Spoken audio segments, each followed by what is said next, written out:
Welcome to the Christian Business Podcast. My name is Sienna Kopishki, and I am so happy that you're watching this episode.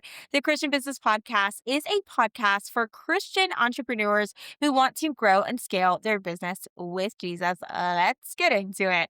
So, today we are actually going to be chatting a little bit about my story. How did I become the woman that I am today? How did I become an entrepreneur? I'm not going to talk about my personal journey, but I am going to talk about how I became an entrepreneur, how the Lord really called me into creating Consecration Academy and what it even is, and all the things that I do as a Christian business coach. So let's talk about it. All right, friends. So I want to just say this. I am the type of person who genuinely believes that you should always be happy in your life. You should never do a job that you don't want to do. And so when I graduated from college, I had this degree. I got my degree in communications with a track in advertising, which just means that I love advertising. I love marketing. I love all of those things. Those are that's what my degree is in. And I remember when I first got my very first corporate job and I was like, I made it. I did it. I was making $40,000 a year. It was like pennies. And during that time, and I worked a very high stress job. Now, I won't say the name of the job, but I did work in a television and radio station in Jacksonville, Florida. And I really thought this was gonna be it for me. I was like, "Okay, this is gonna be such a great job. I am gonna enjoy this." And over time, I had no one to train me. I literally was thrown on the job. They gave me no training, no experience, no help. And for the first couple of months in my career there, I didn't even have a boss. I had no one who cared to check in with me or see what I was going through or what I was doing. And they gave me a multi-million dollar account and campaign to run, and someone else just ended up taking it over because the boss's boss, I guess never even had a boss. They didn't want a girl straight out of college handling this multi-million dollar account on their own. And so they just took it over, and I had literally almost no responsibilities. And I remember the day that my actual boss got started, when they hired a boss for my department, and she was awful. And I've never experienced so much discrimination in the workplace before. It was a business, so everybody was white. I was the only black person in on my team, on my floor, and it was a very hard experience for me because there were derogatory remarks thrown my way, that I really and truly never even thought I would ever experience inside of the workplace. It was awful. And it got to a point where my boss thought that she could literally bully me and attack me. And so she would send me these messages every single night, like, "Hey, get this done by 8 o'clock in the morning," first thing on my desk. But she would send that at 8 p.m., 9 p.m., 10 p.m., 11 p.m., just messages, saying, "Hey, I need you to do this and have this on my desk by 8 o'clock in the morning, by the time that we start work." Um, and it became very repetitive on a weekly basis. And what ended up happening to me is I became so anxious, and I was riddled with anxiety when it came to coming to work. I did not wanna come to work, and back then, every single day I would drive to work, I would put this podcast on because, of course, I love podcasts. Here I am recording one, and I would put this podcast episode on, and I would just listen to it and listen to it and listen to it, and it was this motivational self-help podcast, go-getter, "Girl, you can do whatever you wanna do" type of podcast, podcasts that really and truly motivated me. It motivated me to my core, and I loved it. I loved listening to to that show. I loved learning more about how to be a boss babe, how to make more money and grow and scale in my life. And it was just such a good show. And I would pull up to work, right? Usually I would wait till the show ends before I go in because I would always try to time it properly. But I would wait till the show ends to go into work, and I would literally have to breathe because some days it was so hard. All I could do was hyperventilate in the parking lot, or I would have to say affirmations, which I no longer believe in, by the way, as a Christian entrepreneur. I would have to get myself to a state of calmness before I could walk into the building. And then I would walk into the building and then I would dread going home because I knew at some point while I'm trying to have fun and trying to enjoy my life, my boss was going to text me. She was going to message me. She was going to say something was wrong. Come do this. You get this assignment done, get that assignment done. And it really came to a point where my uncle had passed away. And when my uncle died, I really wanted some time off. Now, I had already taken a lot of time off, but my company had unlimited PTO. And so I was like, okay, I will just take this unlimited PTO. I can take, grievance or whatever because of the fact that my uncle had passed away. Well, they did not want me doing that. I was not allowed to take the time off that I needed or that I wanted, and it caused so many issues with me, and so I just had to sit there for a couple of months just dealing with the fact that my uncle passed away, but that I wasn't able to properly grieve. I wasn't able to properly take the time off that I needed.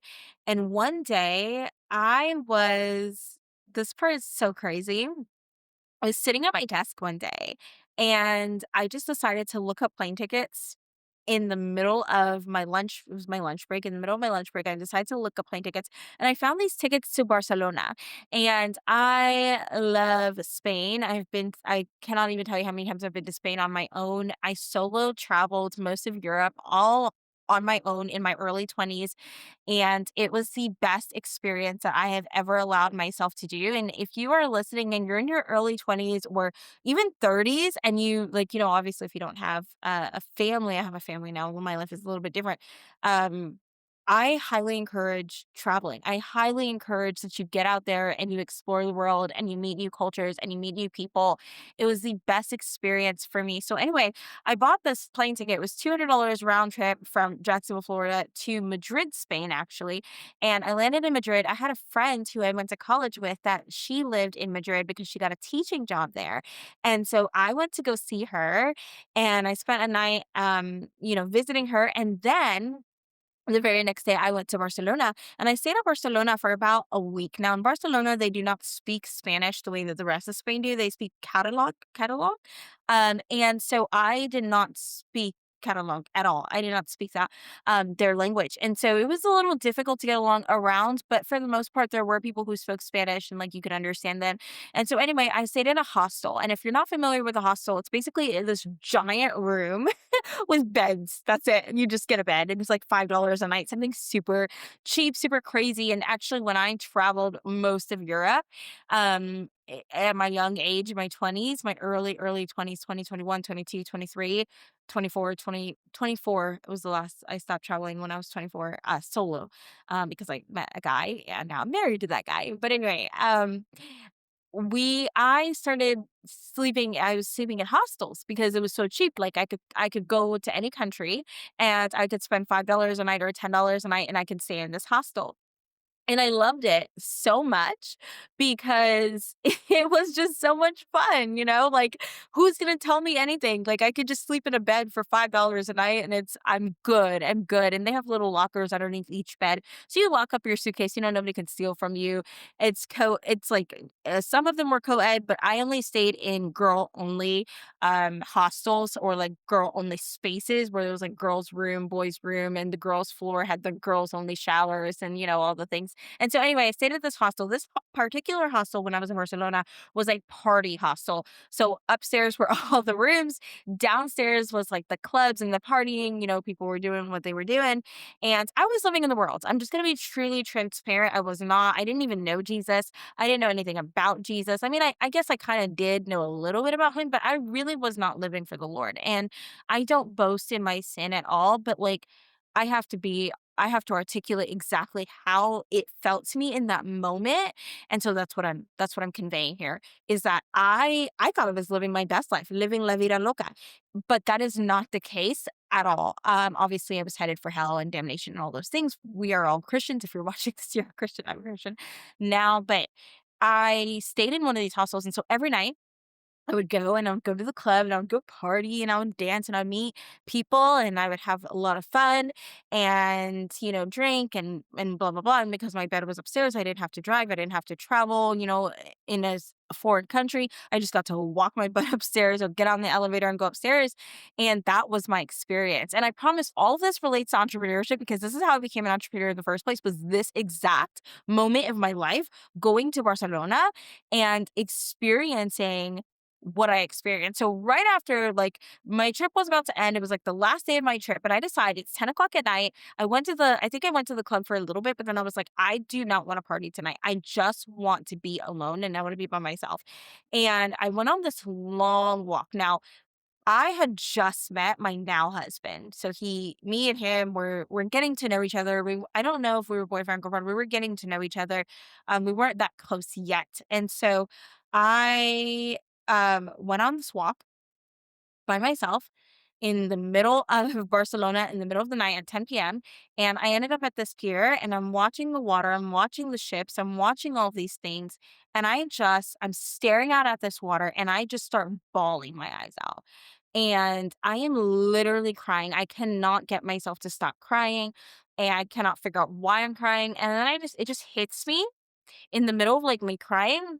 I am so miserable at my job. Like, I have never felt as miserable as I have anywhere else in my entire life, but this particular job, I was miserable. And I told myself subconsciously, growing up, I will never do a job that I'm not happy. I will never do anything that does not make me happy because I value my joy, I value my happiness. And that is how I have always been. And so what happened is I get back to the hostel because I realized I needed time off. I needed to grieve my uncle. I was like, I started speaking to God, even though I didn't know him very well. And I'm just like, I miss my uncle, but, and I hate my job and I need something different. And I just felt this whew, like release to leave my job. This like, whew, like, I don't know how to explain it. Like, you feel heaviness, right? It was just like this heaviness sitting on me and it just left. And I get back to the hostel and right outside of like the room where all the beds are for the girls and this on the floor that I was staying on, it was like a very tall, like multi-floor hostel. Right outside of there was this window seal. There was a beautiful big window. Granted, it was nighttime, but a beautiful big window. And was padded so you could sit in the window seal. So I sit in this window seal. And I think at this moment I have like I think I had like a notebook or a pen. I might have gone to grab it in the room or something. I don't really remember. But what I do remember is I start writing and I'm writing a resignation letter. And I'm like, I'm not going to do this job. Now, at this time of my life, I was living at home. So I didn't have a lot of bills. I was living with one of my aunts and and a different uncle. And I didn't have a lot of bills. I think the only bill that I had was my car insurance. And that's relevant because of what I'm about to say. Like, obviously, the fact that I quit my job randomly, but the only bill that I had was my car insurance.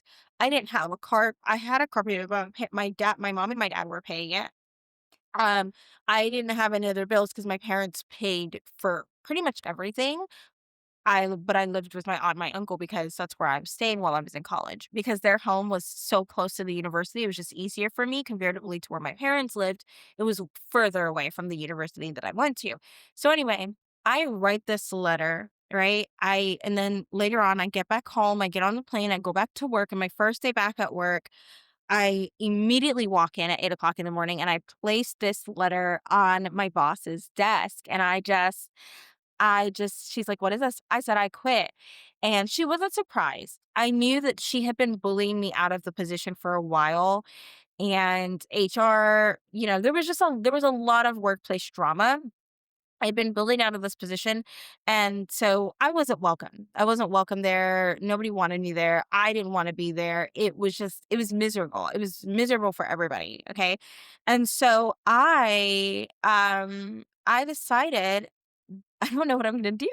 And that night I gave my resignation. I was having dinner with the guy that is now my husband, and his name is Patrick. I was having dinner with Patrick, but I was also having dinner with like a bunch of my friends. Like we were all going out to dinner that night. So we all get to the restaurant. Like some of my bestest friends to this day, like 10 years later. Well, I guess it's been 8 years because I've been in business now technically for 8 years. So 8 years later, we're all friends still, most of us. Only one of us is not that was there. But we get to the restaurant, we have dinner, and in the middle of dinner, I look at all of my friends and I say, I have an announcement to make. I said, I quit my job today. I quit my job today, and they all thought I was crazy. And my now husband, Patrick, back then, my boyfriend, I guess at that moment we he had asked me to be his girlfriend after I came back. So yeah, so at that point we were officially boyfriend and girlfriend, and he like did a whole proposal on how he asked me to be his girlfriend. It was actually really cute, but that is neither here nor there. That has nothing to do with entrepreneurship. So I'm not going to get into that story. If you do want that story, maybe I'll place it on my YouTube channel somewhere. If you want it, I can share it, but that is not relevant. So anyway, getting back on topic because I tend to ramble. Getting back on topic, we everybody's like looking at me like, okay, what are your plans? Like, what are you going to do? What do you want to do? Like, how is this going to work? Now, at this point, right? I had been a traveler. I had traveled to so many countries. And so a couple days go by, and one day Patrick is at work, and I just stayed over his house, and I just moved all my things in. I just moved in to this guy's house that I've been dating for 2 weeks at this point, and I just move into his house, and he comes back from work, and he's, like, looking at this dining table, and it's, like, covered because he didn't have he had a one-bedroom apartment. So, like, I just brought my laptop, and I set up an entire office in his dining room, and all my clothes were in the closet, my bathroom things were in the bathroom, like, it was m I made it my own. I made the home mine in one day while he was at work. And he comes back. He's like, wow, my dining room is like taken over. What's going on? I said, I started a business. I started a business, but I'm gonna need your help with certain like bills now that I live here and I don't live with my family anymore. And he was so on board and he just started paying all my bills. And I'm so grateful for that experience because I wouldn't be in the entrepreneurship role that I am in today if it wasn't for him just deciding to step up and support me and help me, even though we had only been boyfriend and girlfriend for 2 weeks, which is so wild. But obviously, he's my husband now. He's the father of my children now. Like, we've been together for a while. And I'm so blessed to have him in my life. I'm so blessed to be able to experience what I experience, the freedom, the lifestyle that I have today is because of the sacrifices that he made for me. And so anyway, I started building this company and my first business was called Your Life Travel Club. And what it was is I brought women with me to travel more places in Europe with me, places that I've already been to, like Toledo and Madrid, German, different places in Germany, like Nuremberg, like so many places. Like when I tell you, like I traveling, solo, individually, just me, nobody else, nobody with me, no friends, nobody. That was my favorite thing in the entire world to do. I loved traveling, and I think there will come a time now that I'm entering my 30s where I will do it again. I will, travel without my spouse, without my children, with just me. And I'm really excited for those moments, but I'm also really excited now that I do have a family to do more international traveling with my children and with my spouse, but also like mama has to make time for herself too, you know? Um as I grow my business, it's really important for me now as a Christian entrepreneur to make individual time for myself to just be alone and not have noise, like not have other people with me. But so I started Your Life Travel Club. I based it out of Jacksonville, Florida. My goal was to travel. I spent the entire first year of Your Life Travel Club, so 2019 really building the foundations of the business. I hired a business coach, which again so grateful. My now husband, my only husband, helped me to pay for that. I hired a business coach. I got the support that I needed. I had the tools and the resources that I needed, and I was able to grow from there. I shout out to my first business coach ever. She's not a business coach anymore. She doesn't practice, but I love her, Maria. She was amazing and wonderful, and she was a Christian. And I don't know why I hired her because she was specifically a Christian business coach. She talked about Jesus, but I wasn't there yet in my journey. I wasn't there yet in my walk. But I'm so grateful for the foundations that she helped to lay inside of that business for me. It was 2018 and 2019. I just worked on the foundations, because I couldn't just start traveling and get clients just because when you travel internationally with groups of people, you're hosting retreats overseas, there's so many rules and regulations and things that you have to have. There's a lot of foundational pieces. I wanted to make sure that my business was sound before I started to really market. And so I really didn't even start to market until 2020. And if you know anything about 2020, COVID hit and COVID took me out. COVID took me out. Beginning of 2020, I entered that year after setting up foundations for 2 years in my business. Just so excited to finally take on clients. We had one group that went out. They went out to Jamaica. We didn't even go to Europe. We went to the Caribbean. So we went to Jamaica, and that was that. That was that. Right after they got back, the entire world was shut down because of COVID, and I had to figure out how to pivot. And that was the biggest thing. One of the blessings that has ever happened to me because it taught me pivoting quickly. And I had to really figure out how am I going to pivot because I have to make money. I was supposed to make $100,000 in 2020. We had trips all the way planned up to I think September of 2020 that we're not able to go out. When COVID happened and it shut down my business, I had to refund literally everybody back. It was a financial disaster.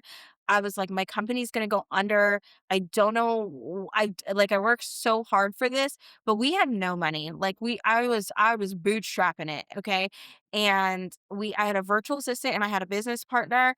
And I don't if you are listening and you have not started a business yet, I do not recommend get starting off with a business partner. I recommend doing it by yourself. You are capable. I just want to speak some biblical wisdom for a second. The Bible says that you can do all things through Christ who strengthens you. And so if Jesus Christ is the one strengthening you, you can do it. A lot of times we think that we need a business like partner. It's usually because we are fearful. We are afraid of failing on our own. We're afraid of people looking at us as a failure. And did I fail? No, because I started something that nobody had the guts to start. I did something different that most people were like, Sienna, you're absolutely crazy. Can't believe you quit a cushiony job with, that you could have climbed the corporate ladder or gone somewhere else and climbed the ladder over there. I can't believe you left that so that you could pursue something. I didn't even make money for the first 2 years. I finally started making money in January and then my business shut down. And instead of me stopping business and going to get a job, I decided I was going to pivot. And we turned Your Life Travel Club into a podcast. Now, this podcast was successful enough that we started to get sponsorships. We were sponsored by travel companies. The entire podcast, all I did was interview people who had been on really, really crazy, wild solo adventures. And I promoted Your Life Travel Club for whenever COVID ended so that we can regroup. But you have to be willing. And I know this is me sharing my testimony, but I would be remiss if I didn't talk about lessons that I learned. You have to be willing to pivot when the world shuts down. If you're going to be an entrepreneur, if you're going to be a real entrepreneur, you got to learn how to pivot. You got to learn how to change. You got to learn how to do something different when things are not working out. Things didn't work out for me. Okay. I could have been like, oh my God, my business has failed. I'm going to, whatever. But I didn't do that.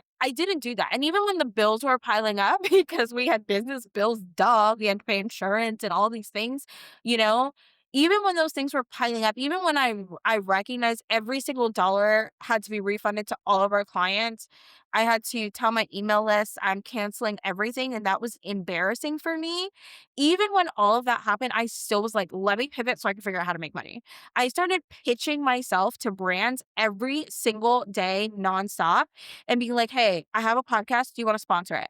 And I made my prices super low so I can get like a bunch of sponsorships. And then over time, this not only turned into podcast sponsorships, but even though I had only 500 followers on Instagram, I started making brand deals, brand collaborations. Now brands were paying me to be a micro influencer on Instagram in 2020, and I didn't even know what that meant. All I had to do was talk about their product or use their product or take a picture with their product and post it in my stories and post it on my feed, and bam, money was coming into my account.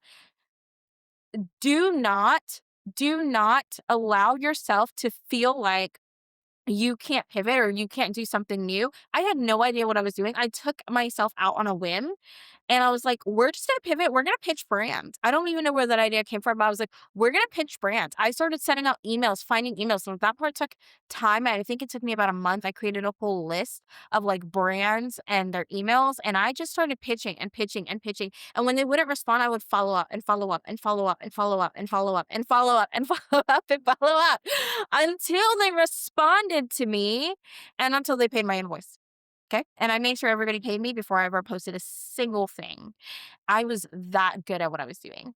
And I didn't even know what I was doing. I pivoted and I made the best out of it. And that lasted me all of 2020. And that's how I was able to sustain. And that's how my company didn't go under. We stopped the trips and we started the podcast and we started brand deals and we started brand collaborations. And then in 2021, guess what? I got pregnant. My husband and I got married, and I immediately got pregnant with our first child. And when I got pregnant with our first child, I was diagnosed with a condition called hyperemesis gravidarum. Now, if you're not familiar with this condition, it affects only 2% of pregnant women worldwide. Now, I'm going to speak about this in bullet point form just because I don't want to get emotional talking about my experience and I don't want to go into details. I just want you to know I was vomiting on average 120 times a day in my pregnancy. I was 70 pounds in my pregnancy. I was hospitalized 13 times in 9 months. And I had to have weekly transfusions into my body every other day in my last trimester. I would go to the cancer ward, even though I did not have cancer, but that's where the doctor was that I needed. And they would do iron transfusions into my blood, into my body, as well as other types of transfusions into my body, just so that I can survive and sustain. By the time by the time my child my firstborn was ready to be born, I had to have an emergency C-section because my organs were shutting down and I was dying, and so was my child. So, nonetheless, it is safe to say I wasn't able to podcast anymore. I wasn't able to show up for brand deals anymore.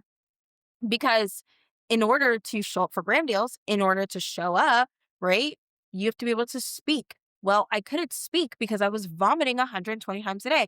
I was so malnourished that my husband's job, and he was active duty in the United States Navy at the time, gave him all 9 months off of my pregnancy paid so he can stay home and be my legal caregiver because my doctors were like, your condition is the most extreme we've ever seen. You need a legal caregiver to stay home with you. And they were awesome. They let my husband stay home, which is unheard of in the military. He stayed home for all 9 months. He took care of me. And when I needed to use the bathroom, you know what this man had to do? He had to pick me up out of my bed, put me in the bathtub, give me a shower, clean me off. It is safe to say that for another year, I had no business. I had nothing. And when I was finally healthy, is when we shut down the business fully. And I was like, it's time to pivot. I had given birth to my firstborn. I gave birth to my firstborn. And then I started the mommy agency. And you're probably like, well, what is the mommy agency? Where did that come from? I became a mom and I became so wrapped up in my identity as a mother that I started a social media management agency. Remember, my degree is in marketing. So like, this is right up my alley. I started a social media management agency where I only worked on brands that helped moms, specifically new moms. So like bottle company, diaper companies, breastfeeding companies, companies that did sleep training because I believe in sleep training. Whether you believe in it or not is not my business. I believe in it. Now, I do not believe in the cried out method. That is not for me, but we did sleep train in a different method that did not result in my baby crying all night long while I ignored it. And so I just, but if that works for you, that works for you. If you are listening, there's no judgment, there's no condemnation in those who trust Christ Jesus. So anyway, I only took on those types of clients, or clients that were moms in general. One of my biggest clients was a wedding planner. And the reason I took her on as a client was because I could bring my baby with. Like I could baby wear and I could take her videos and I could do what I needed to do. And yeah, we were called the mommy agency. I took my son with me to photo shoots, to,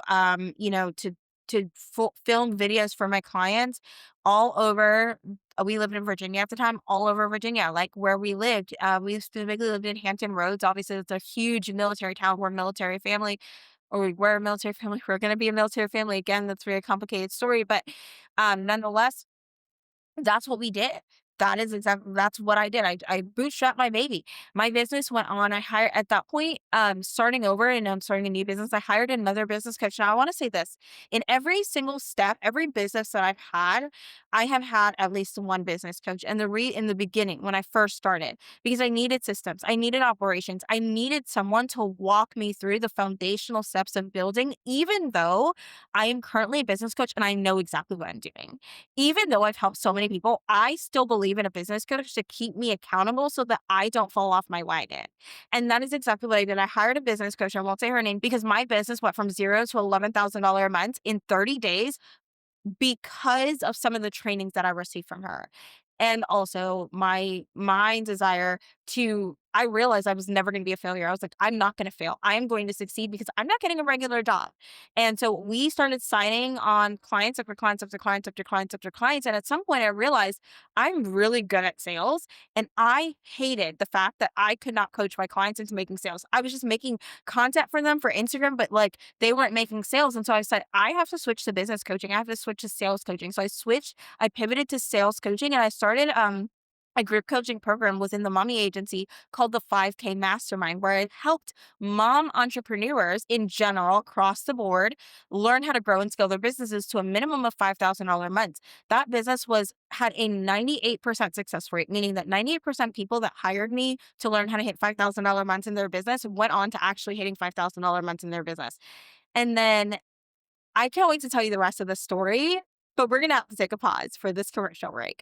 I really hope that you are enjoying the Christian Business Podcast thus far. I want to just quickly tell you all about the Building with Jesus course. If you are a Christian entrepreneur that wants to continue to build your business with just you and the Holy Spirit, and you're not necessarily looking for hands-on support, the Building with Jesus course is perfect for you. This course is a self-paced course that is going to walk you step by step by step how to truly grow and scale your business with the Holy Spirit. We start off with foundations such as how to register your business and how to set up a business bank account, all the way up to marketing and scaling and growing your team are the things that we talk about in the curriculum of the Building with Jesus course. So if you're interested, the Building with Jesus course is $97, but if you use promo code Jesus, then you can get it for just $54. So head on over to siennakopishki.com or click on the link in the show notes below to learn more about the Building with Jesus course. All right, friends, I've talked enough. Let's get back to today's episode. So if you've been in my audience for a while, you kind of already know the story of how I became the founder of Consecration Academy and all the things, but I'm going to just share it again here in this clip because I want to talk about exactly how it is that I got to where I am today as an entrepreneur all of these years later. We last left off talking about the 5K Mastermind. The 5K Mastermind was such a big thing. We were always sold out. We always had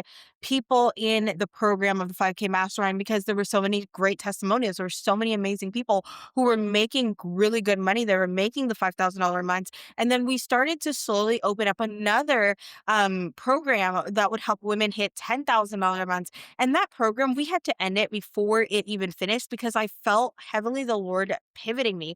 I felt like I needed to talk more about the Lord, but I didn't really understand why. And I remember there was a time, so fast forward, right? So we've talked about since 2018, 19, now we're in 2023.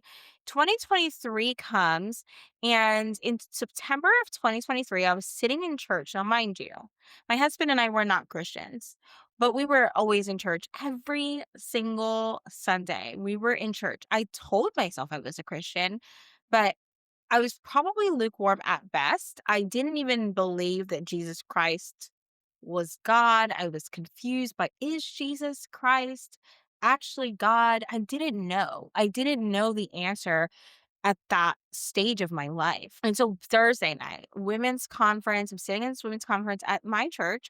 My pastor's wife is hosting it, and you have all these beautiful and amazing women speaking on stage on the stage, and they're talking. And as they're just speaking, I hear the voice of the Lord speak to me. And now I've only really heard the voice of God a couple of times in my life, but this time was like my first, like, I know this is God, speaking to me.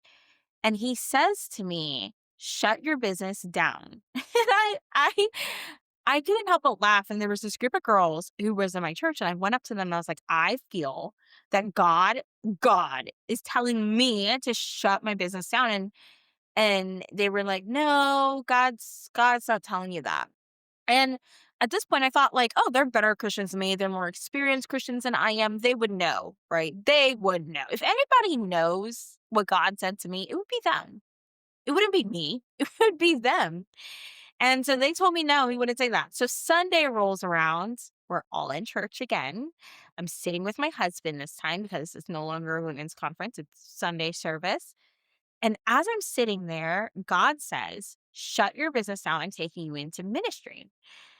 Now, this was a very interesting point for me because why would God select me to go into ministry? A girl who doesn't read her Bible, doesn't even know what her Bible says, doesn't know that Jesus Christ is God, doesn't know the pillars or the foundations of Christianity. I do not know anything about God, but I hear this voice and I know very well that this is the voice of God speaking to me. I am well aware in this moment. And my life changed. I went back up to those same group of girls after Sunday service and I said, "Hey, listen, I feel that God is taking me into ministry." And they looked at me kind of confused, okay? Because they knew I was lukewarm at best, meaning I was I was not really a Christian. I was living in the world, okay? Married, living in the world, had my firstborn by now, right? And they just said, God could use your business for ministry. And I was like, yes, that is it. So I started just like sprinkling Jesus into my business, like a little sprinkle of Jesus here, a little sprinkle of Jesus there, just like sprinkling the Lord in different places. And it's so funny to me because that wasn't what God was calling me to do at all.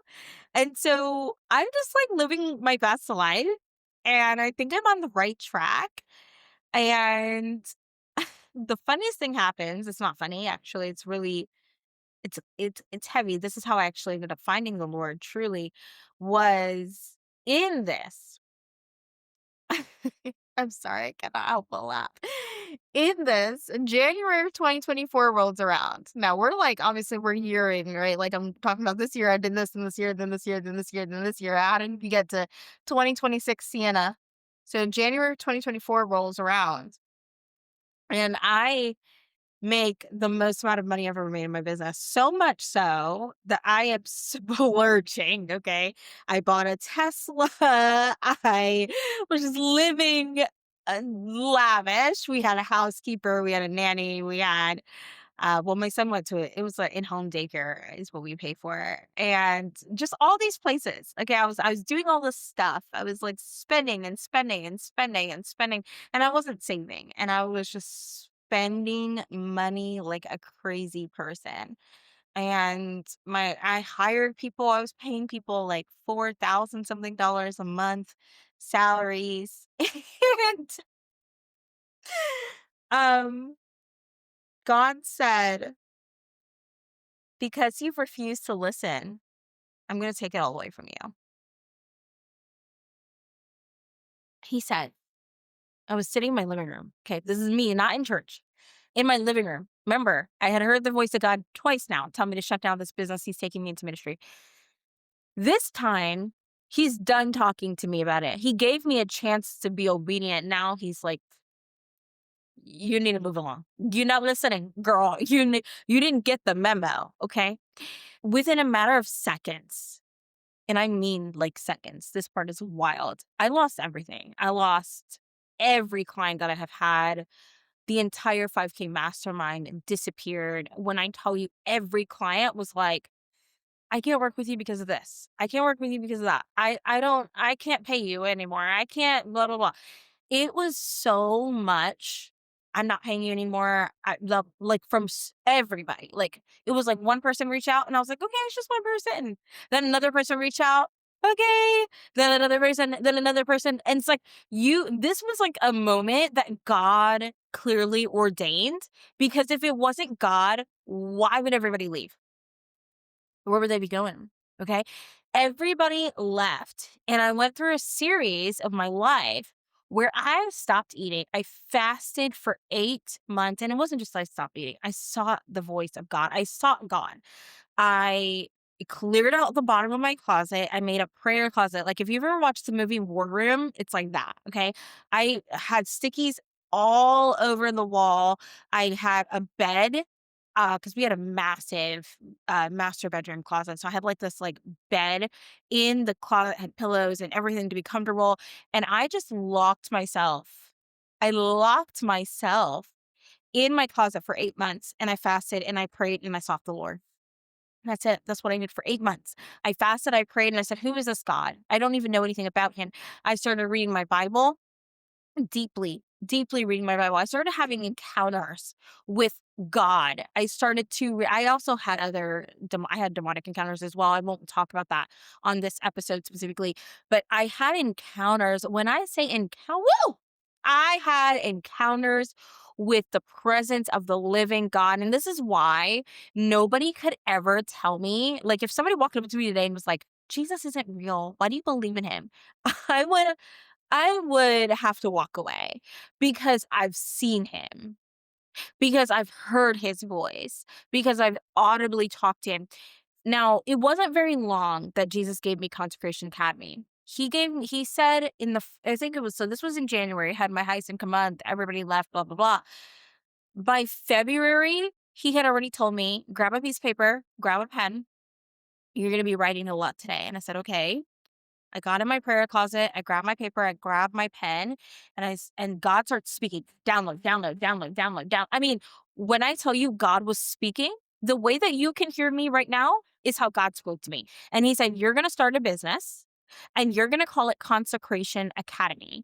And you're gonna meet for prayer every morning with your clients at 5 o'clock in the morning. And you're gonna do this and this and this." And when I tell you, when Consecration Academy started, within my first day of announcing Consecration Academy, we had already gotten some clients in the door. We signed 3 clients in our first round of Consecration Academy, which was very low comparatively to where I used to be, but I needed proof of concept anyway. I needed it, and I was happy. I loved our clients. I love them. I still do, even though I don't really speak to many of them anymore, and that's okay. Like, life goes on. I have a brand new set of clients right now, and so our first round of Consecration Academy, we enrolled 3 clients, which we signed within a week of launching Consecration Academy. I think it was like a week, and um, it was amazing. The group we had was really, really great. We prayed together because God told me to, every single day, Monday through Friday at 5 o'clock in the morning Eastern time, because I was on Eastern time zone. 5 o'clock in the morning every day without fail. I hated it because I'm not a morning person. And to know me is to know that I'm a night owl. I am up till 2, 3 o'clock, max 3 o'clock in the morning. And then I have to go to bed because I have to wake up because I have young children at home. Right. So, you know, I I thrived in that because I got to know God. Like, I was up, I was praying with them. We did Bible study together every Wednesday. We had a Bible study club on top of me coaching them on how to grow and scale their businesses. And I was reading the Bible. I was encountering God. And for 8 months, I continued to fast. I continued to pray. I continued to seek the Lord, just me and God, me and God. And God started breaking things off of me. Deliverance broke out over my life. Specifically, the biggest one was in the area of pride. I was so prideful because I had grown these businesses previously on my own strength, on my own will. I had grown these businesses to multi six figures, or excuse me, 6 figures. I had grown these businesses, and I had all these employees. I mean, at one point, the mommy agency had, I think we had eight employees. Like, me by myself, I did that in a year. And I was so prideful about that. I'm not proud of that today.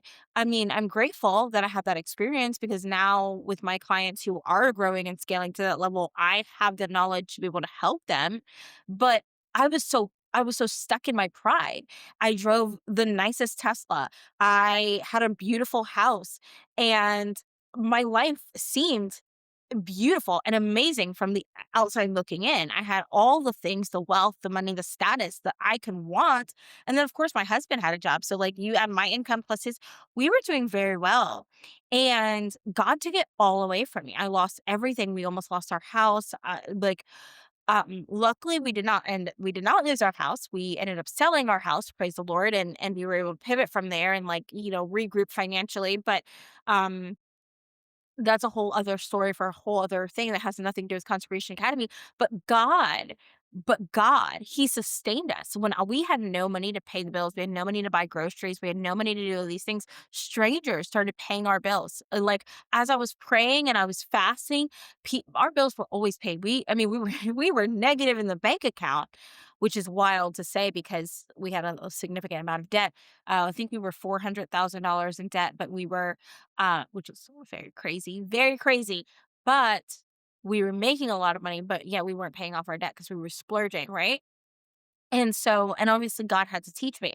So after God broke off pride from me in those moments, God started breaking me free from the spirit of mammon. And that was another big one. The first thing that the Lord did with me is He really taught me to start tithing. And I did not want to tithe. I cried, I complained. I was like, God, my bank account is negative. How are you going to ask me to tithe? How are you going to ask me to give you my first 10%, not my last 10%, not after I budgeted and saw what was left, then give God. How are you going to ask me to give my first 10% when I'm negative in the bank account? And I remember this conversation so vividly with God in my prayer closet, literally just me and the Holy Spirit. And then one day, my husband and I were going to church, and I don't remember what I was doing, but I was on my phone and I stumbled across Malachi chapter 3, verse 10. And I think in there it says, God will open up the skies of heaven so large we won't even have enough room to conceive, to receive it all. Like he's when you honor Him with your money, He's gonna bless you. And I remember reading that, and then I read all of and I was like, I gotta read this in context because I don't understand. So I started reading all of Malachi chapter 3, and I started to realize in the King James version of the Bible, I was cheating and stealing and robbing from God by not giving Him my first 10%. And it says He will place a curse on you. And I know obviously we don't live under the old covenant. We live under the new covenant. We live under blood. But reading that for the first time without the knowledge of the new covenant, I was like, okay, I'm gonna give to God. And because I didn't have any money of my own, remember God took everything from me. I was regrouping. I went to my husband and I said, hey, I got to take 10% of your paychecks and I want to tithe it. And he was like, no, we're not. Like, we're already negative in the bank account. We can't even afford our bills. Random people have been paying our bills, which he noticed, but like, we can't even afford bills. How are we going to give 10% to God when we're already negative the day that the paycheck comes in? And I was like, just all I could do was I read him Malachi 3. And I read it out loud. We were in the car on the way to church and I read that to him. Our firstborn was in the back seat. I read that to him and I was just like, this is what it says. And he goes, okay, let me think about it. So he thinks about it. We regroup later and he's like, okay, if this is what you feel we need to do to get back on track financially, then let's do this. And I wasn't really sure what we needed to do, but I just was like, God, I trust you. I trust that when I give this to you, you will always take care of me. You will never leave me nor forsake me. I trust you. And right after that moment of coming into agreement and saying that I trust the Lord, I was sitting on my bed and I heard God's voice again. Now, mind you, at this point, I've been hearing God's voice quite a bit. I heard God's voice and He said to me, He said, you will lack no more. And I said, I will lack no more. And I tried to ask God questions and His voice disappeared. I didn't hear Him after that, but I heard you will lack no more. I think a couple hours go by and the Lord speaks over me. He says, you will be a multimillionaire. And of course, I'm sitting on my bed, right? Because I was there for hours. I think I was reading my Bible. I'm sitting on my bed. I'm like, me? You just took everything away from me. I have 3 clients. Only one of them is really paying me what I actually wanted to be paid. The other 2 are not. God, how? How am I going to be a multimillionaire? I started doubting. I started having this and then I was like, you know what? I'm going to hold on to this promise. I'm going to take a hold of this promise. I'm going to keep it. And then God started speaking to me on how to market Consecration Academy so we can get more clients in. And I started doing what he said. He said YouTube, podcast, email marketing, TikTok. And he specifically told me I was not to utilize Instagram again. Again. And I remember I tried to use Instagram and I immediately felt convicted. He's like, no, you're not. You're not allowed to use Instagram again. And I did not know that God would speak or that he cares about what social media platforms to use. I did not know these things. I didn't know that's true. I'd never heard that. That sounds that back then, that would have sounded crazy to me. Like absolutely positively crazy to me. But God, he does care.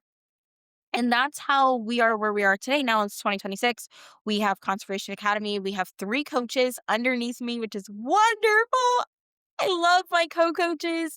I love them so much. They're amazing. We have a beautiful and amazing group of students. We call them students in Consecration Academy that are learning how to grow and scale their businesses with the Holy Spirit.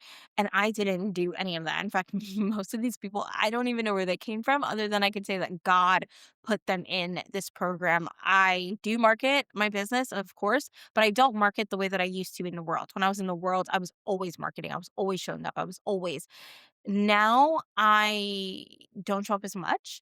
And God, he provides. He provides. And so I don't know where you are in your business, but I want you to know that if you just silence your voice, silence the voices around you. That's what I was talking about. Like I still want to solo travel. In fact, I told myself that I am going to start once a month just getting a hotel room for just me and Jesus. And I'm going to sit in that room and I'm going to listen for his voice, for direction and wisdom, not just for my business, which is also a ministry. Consecration Academy is a ministry, but also for my parenting, for my motherhood journey, for me as a wife, so that I can be the best wife that I'm called to be. Because my husband deserves a woman who's going to be a good wife to him. So that, and my children deserve a mother who's going to be present and active and who's going to train them up in the way that they shall go, who's not going to get lazy in that. And sometimes I get lazy in that, I don't always want to train my kid up. I don't always want to read the Bible to my kid, but I have to recognize that I'm not their parent. God is their parent. And I am just called to steward the children that God gives me. They are not mine. They do not belong to me. I'm not mom. God is Abba Father for these children. It is my job to provide and to lead them back to their first love, to whom loves their soul. And his name is Jesus. It's not me. Because one day I have to depart. One day they will have to depart. And the question is will I be leading my children to him? And that is all that matters. Nothing else in this world matters. Will I have led my children properly to the feet of Jesus? Will I have, you know, uh loved my husband the way that Christ calls me to? Because I have to answer for that on judgment day. Will I have loved and stewarded my finances and my business? That's another thing. When I was in that prayer closet for 8 months, God took me through the entire book of Proverbs in one of those months. And he made me write down every single Bible verse that had to do with money. And he started teaching me how to steward money, how to invest money, how to multiply money. God did. I learned how to multiply money from heavenly realms, from the glory room. Like my husband, he'll tell you, he brings home the paycheck, I multiply it because what I've learned from my father. It's my job as a wife to multiply what my husband brings home. My husband brings home the money, I multiply it. I bring home money, I multiply it. That's my job as a wife. It is to multiply for my family. It is to provide increase for my family through Christ Jesus, not on my own strength, not by my own will or my own desires, but through what Christ Jesus says. And I don't know where you are in your business when you're watching this, but I want to encourage you to get at the feet of Jesus and ask him for your marketing strategy. I sound crazy. I know if you've never done that before, that sounds wild. What do you mean Jesus has he has a marketing strategy for you? Ask him for your sales strategy. Ask him for your client acquisition strategy. Ask him how to structure your business. Ask him what the prices should be. Ask him for the content ideas. Told me to do this podcast today. I don't know who's going to watch it. Maybe 5 people will watch it. Maybe 2 people will watch this, right? I don't know. I don't really care. I stopped caring about vanity metrics when I left the world. One person can watch this and it would be successful because one person watched it. Because that one person is the soul that God wanted to see this episode.